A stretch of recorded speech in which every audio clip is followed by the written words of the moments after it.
So hello everyone, another problem here. So natay problem number 2 diri nga dehumidifier removes 10 kg of water per hour.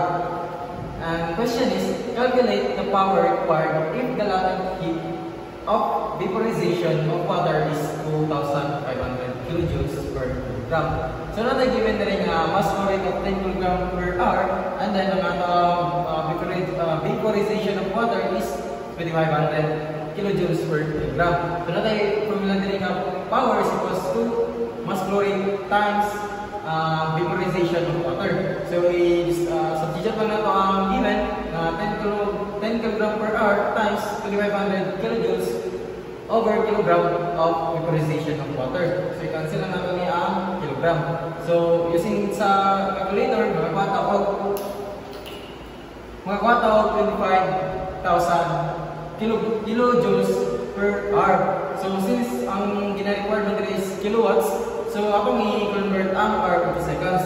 So ang 1 hour is equivalent to 3,600 seconds. So i-cancel lang nato ni ang 1 hour.